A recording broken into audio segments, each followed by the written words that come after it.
SEC team on here. 8.5, Matt Green. I think that was 7.5 last year for the Vols, if I remember correctly.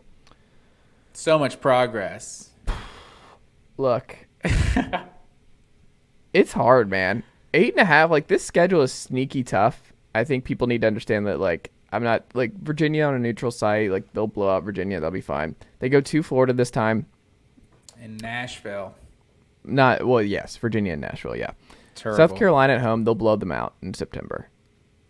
UTSA the week before, I think that will be a dogfight. UTSA is a good team, and I think we can definitely not just count South Carolina as an automatic win after what went down last year. We can't just forget.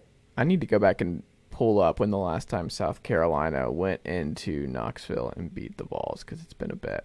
It's a day game. It'll be a nooner. It'll be super hot. It'll be what it was 2 years ago. Joe Milton will put on a clinic. They're going to pass all over him. What was that 2021 score? It was like 28-0 first quarter or something? Yes. I was there. I was in the building with the fam and my now wife. It's a fun time. That was a track meet. That was a track meet. I just look at this, and I'm like, if Joe Milton's solid, they should be at worst 9-3. Like, if Joe Milton is a solid to good quarterback in 2023, Brew's back, so your rotation out wide is going to be Brew McCoy, Dante Thornton, and Squirrel White. Squirrel White's going to be a superstar.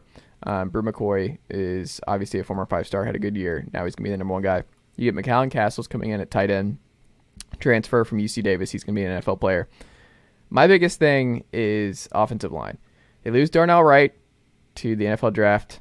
Right tackle is going to be John Campbell. Looks like coming in, transfer from Miami, who knew Joe Milton in high school. I think he was a 4-star maybe when he was coming out. Played a lot of football, started for Miami most of last year. Left tackle, it's like Gerald Mincy or J.J. Crawford. It's just, if the tackles are not good, here was the thing about Hendon. Hendon was so good at reading and reacting, using his legs. He could throw it. He made great decisions all the time.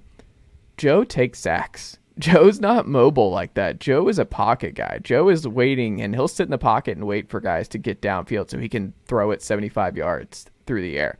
Like, he's going to take his time in the pocket. If the offensive line is not good this fall, which is a possibility, if John Campbell does not work out because you are moving on from a first-round offensive tackle, the right spot, and Gerald Mincy, who was a transfer from Florida, didn't work out, or a walk-on, and there's a path to where this is ugly, and they have to make a change because Joe Milton is not getting the ball out quickly enough, and drives are dying quickly because it's third and long early because they're just putting themselves in bad spots. And I mean, he took some bad sacks in the Clemson bowl game, and there were a couple bad 3-and-outs. You're like, okay, let's keep an eye on that, because that was something Hendon Hooker did not do all season long. That's a path to some issues. I think Georgia, Tennessee is close this fall. Many are saying that it might be a blackout come the fourth quarter again. That's what happened in 2021. People forget that the Georgia fans took over Neyland Stadium at the end of that game. Not that Tennessee was wearing a lot of black because it was cold and they were just wearing black in the building like myself. But it was because the Georgia fans actually took over Neyland Stadium in that second half. But I look at the schedule. They'll beat Kentucky. They always beat Kentucky. A&M at home is an interesting one. They'll beat Missouri. They'll beat Vanderbilt. They'll beat UConn. Beat South Carolina. Beat Florida. I think 10-2 is probably what you should expect as a Tennessee fan. 9-3 is worst case scenario, I think, for me. So I'm leaning over. I don't think they beat Bama 2 years in a row. They have to go to Bama this year. But Georgia at home, man. There's no way that 9-3 is worst case scenario, though.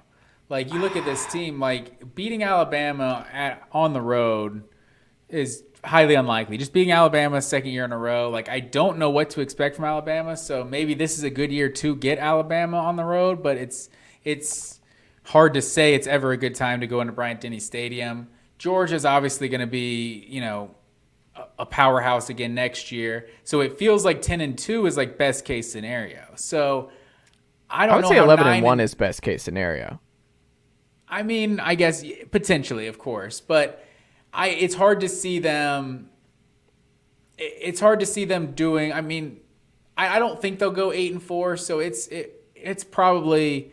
I tend to lean towards 9-3 being the like most likely disappointing scenario. But you look at the schedule, like we weren't expecting South Carolina last year. Like that's going to be in Knoxville, but like that did happen. It was interesting to me how you said like Georgia has to have a Heisman candidate quarterback in order to repeat, but for Tennessee, if Joe Milton is just solid, they can accomplish XYZ. Like I think they have Joe the best Milton, play caller now in the conference. Like the best play caller now resides in Knoxville. Todd Monken's out the door. I think you could make that argument, but Hendon Hooker was great for Tennessee last year. So they accomplished what they did with one of the best production in all of college football from the quarterback position, like the very short list. So I think Joe Milton has to probably match every bit of what Hendon Hooker did if they're going to go 10-2 this year and kind of keep Tennessee at that level, because Tennessee hasn't necessarily recruited at the level to just expect 10-2, 11-1, maybe like we're going to contend for the SEC every single year. Like Hendon Hooker may have been that kind of generational talent that like they needed to, kind of elevate where the team was truly at. Like I kind of compare it to Deshaun Watson on a lesser level. Like Clemson wasn't necessarily recruiting at that top 3 or 4 level, but Deshaun Watson elevated them to the top of the top. Like Tennessee was still recruiting like, the 6th, 7th, 5th, 6th, 7th best team in the SEC. And the quarterback play is a big reason why they were the they finished second highest ranked SEC team last year. Did Alabama finish? They were right there, right? The second or third highest ranked team, finished like 7th in the final AP poll. So they did outperform where they have recruited in the last 3 years, whatever their composite ranking or whatever you want to call that was. So it's not necessarily a foregone conclusion that they're going to get that quarterback play, because Hendon Hooker was a damn good quarterback last year. So I think they need that if they're going to sustain that 10-2, or even like the Georgia game is to decide the East. Like I think there's a chance that they do have 2 or 3 losses going into Athens, or when Georgia comes to Knoxville, I should say.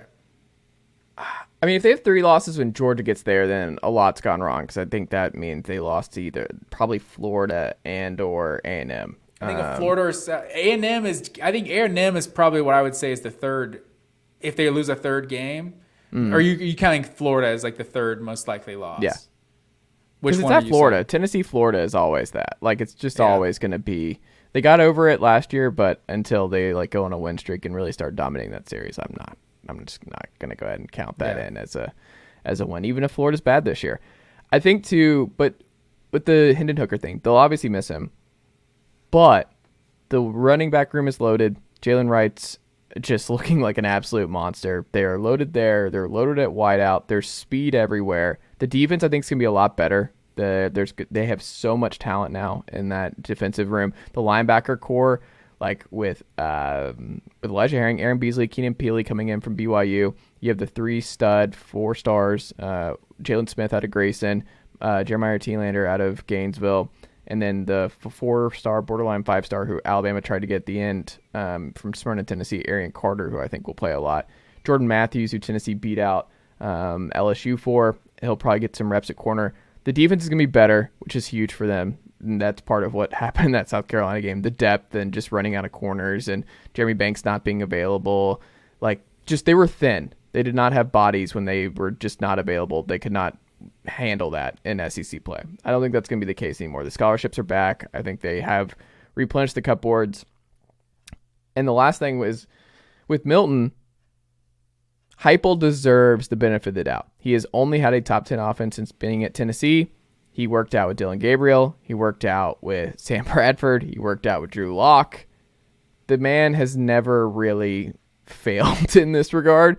So when you're worried about Joe Milton, it's like, if it's not Joe Milton, it'll be Nico. And Nico will probably be great. Like, I'm not worried. The least of my concerns for Josh Heupel and the Tennessee Volunteers is elite quarterback play. Like, I think that's fair to just assume Heupel is going to produce elite quarterbacks year in, year out. And that's just the way the offense works, the way he and Joey Halsey coach these guys. But until they don't have a top 10 offense and until they don't have a quarterback who plays an elite level in this scheme, I'm going to go ahead and pencil that one in.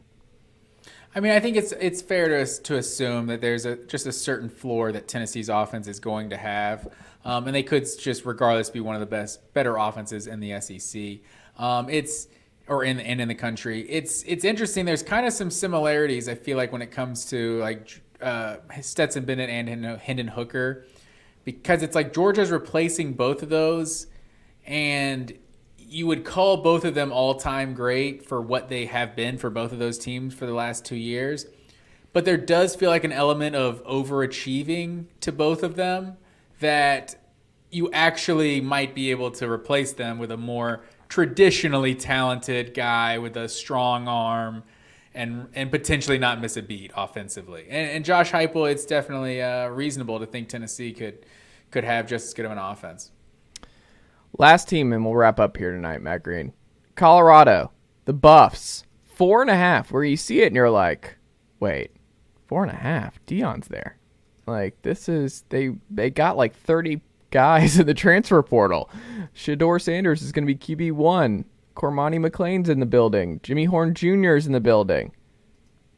Colorado's going to be fine. Like, Colorado is going to be a good football team under Deion Sanders. Like, he's going to recruit well. They're going to be good. Colorado's coming. Like, they are going to be the kings of the Pac-12 sooner rather than later. That 4.5 was a wake-up call where it's like, this is a team that still won one football game last year. This is still a roster with a lot of guys from that previous era. It's going to take a little time. Not the time it would have taken years ago in the pre-transfer portal era, but it's going to take at least a year. And I think this is going to be a year where you're like, y'all, you open with the team that just went to the national title. They got blasted, sure. They beat Michigan. TCU's going to be good again. They'll probably look very different. But yeah, but TCU's going to be good. They're going to be favored. You get TCU, then you get treated with Nebraska, who will be favored in that game. You go to Oregon, USC at home, at Arizona State, at UCLA, at Washington State, and then to end the year, get at Utah. 4.5, you look at it and you're like,